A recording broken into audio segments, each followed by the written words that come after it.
At the beginning of the college basketball season, most people claimed there was a runaway favorite for the top pick of the NBA draft. Cooper Flagg looked like a star already ready for the league, even after just turning 18 in December. But lately, there's been another freshman looking to capture the throne and take down number one. Dylan Harper is a jumbo-sized guard putting up some wild numbers at Rutgers. Do you think he can pull it off? Because when you watch Cooper Flagg, there's not a whole lot of glaring weaknesses. At 6'9" and 205 pounds, the kid from Maine has made a name for himself as a defensive-minded Swiss Army knife. His 7-foot wingspan makes him a defensive terror in passing lanes and around the rim, while his lighter frame keeps his feet quick around the perimeter. Cooper's averaging 1.7 steals and 1.2 blocks at Duke and has put together multiple games of defensive brilliance. Cooper isn't just putting up numbers, he's building his own legend.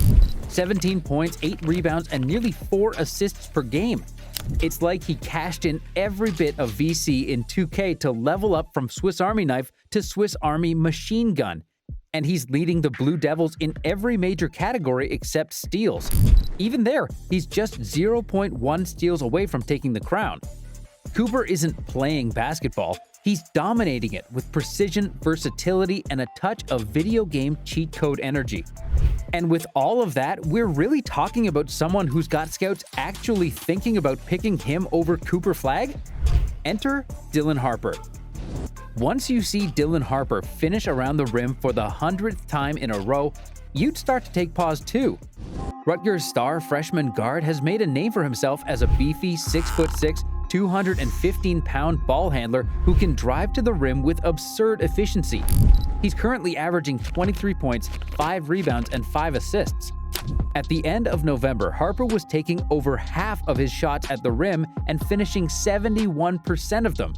You might try to jump to the data getting skewed by an emphasis on backdoor cuts or alley-oops, but that's not the case. 3/4 of those at-rim attempts are all self-generated. This guy is rivaling collegiate James Harden and SGA in rim efficiency.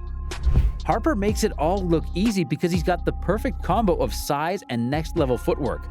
The dude's like a chess master in the post. He knows exactly when to hit the gas and when to ease up.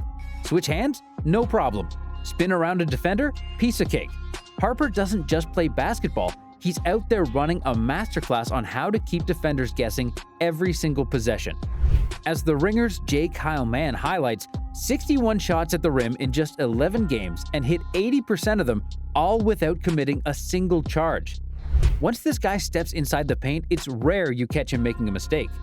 Step outside the paint and things can get a little shaky for Harper. Sure, his three-point shot has been on the rise lately, props for that, but it's not quite on par with his at-rim dominance. His touch around the basket is elite, but as you move further out to mid-range and beyond, it's a little more hit or miss. Still, you can see the progress, and with the way this guy works, you know it's only a matter of time before he adds sniper to his resume. He's shooting 75% from the free throw line, which can be respectable in some eyes, but to be the number 1 overall guard, you'd want that higher. And he might not be leading his team in every category like Cooper, but in a recent matchup against 11-1 Columbia, he posted 16 points, 11 rebounds, 12 assists, and 3 steals. Sounds like a stat line that you would expect more from Cooper than you would Harper. Although Dylan's scoring is certainly the most alluring part of his game on the court, this triple-double emphasizes something broader of why some people give Harper the edge over Cooper. The it factor. The ability to completely take over a game by yourself. Critics of Flagg say he can excel in a lot of different roles, but he might not be the guy you want operating as number 1. You'd rather have the high-efficiency rim finisher who shoots 38% from 3 and can drop 12 dimes, instead of the guy shooting 27% from 3 and is more hesitant in creating his own shot. Cooper's best game so far has probably been against Auburn earlier in the season. He finished with 22 points, 11 rebounds, 4 assists, 2 blocks, and 3 steals, which is impressive as well. Let's turn it over to former NBA All-Star Gilbert Arenas to highlight what the doubters are saying. He's my second or third option. If I'm telling him to be the next type of GOAT guy that we're going to feed our offense through, I can't see it right now. If you put him on a great team, he's your perfect player because he does everything. As for NBA player comparisons, Gilbert possibly hit the nail on the head. You put him in, you fit him in, and he'll figure it out. He could be a Draymond Green type, Draymond Green with a better offensive skill. Flagg is on a very talented Duke team that requires him to operate in the system, and he's excelling in that, no question. But if the system breaks down, can he be the one to bail the team out with a bucket? Advanced Stats have Flagg's player efficiency rating at 24.9 and Harper's at 27.9. Both elite ratings, but Dylan beats out the #1 overall prospect. Another former NBA player who talked about the same idea is Jeff Teague. On his podcast, he compared Cooper to former All-Star Andrei Kirilenko. AK-47 was an all-star. He could do a lot of things on the basketball court. He was a utility guy who could pretty much do everything. In his prime, Kirilenko averaged 17 points, 8 rebounds, 3 assists, 2 steals, and 3 blocks. Absolutely stuffed the stat sheet. You put that kind of player on any competitive team and he's immediately every coach's favorite player. Some have said Gill and Teague are downplaying Flagg's abilities and trying to discredit him, but let's be real. How much are they really knocking him when they're comparing him to a future Hall of Famer or a former All-Star? I mean, those are still elite comps. That said, both of those guys also racked up multiple all-defensive team honors, which feels realistic for Cooper down the line. Harper? Maybe not. Defense is where Cooper's already shining, and it's another area where he's separating himself from the pack. Dylan might have a 6'10" wingspan, but he doesn't use it as effectively as you'd hope in passing lanes or giving other guards trouble. He's not bad by any means, but with a defensive win share of 0.6, Cooper certainly has the edge at 1.4. At the end of the day, this might all boil down to one big question. Who's getting the first overall pick? Right now, it's a tight race. We've got New Orleans and Washington battling it out for the best odds, with Charlotte and Utah tied up right behind them.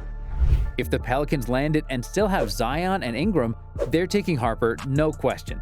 It seems inevitable that the franchise will implode with this core soon, but keeping it and then adding a scorer like Harper could give this team an entirely new look.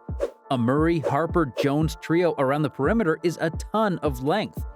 The more likely situation is they've unloaded their key figures and look to start fresh. And if that's the case, they take Cooper and play big.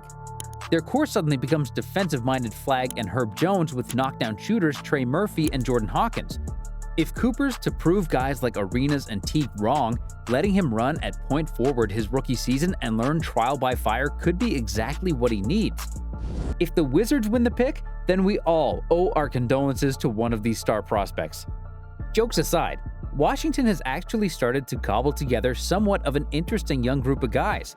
Coulibaly, Bub Carrington, Keyshawn George, and whatever Alex Sarr ends up becoming sounds like a promising young core to me. Unless the front office is super high on Carrington, I think they'd take Harper at this moment over Flagg. They already have their defensive identity with Bilal and Sarr, but Dylan can give them reliable scoring and a steady hand when the team needs offense. The next team is a no-brainer.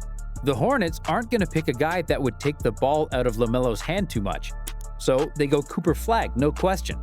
If Brandon Miller continues the trajectory he's currently on, he and LaMelo can be the dynamic offensive duo while Cooper fills in the gaps on both sides as the elite third option.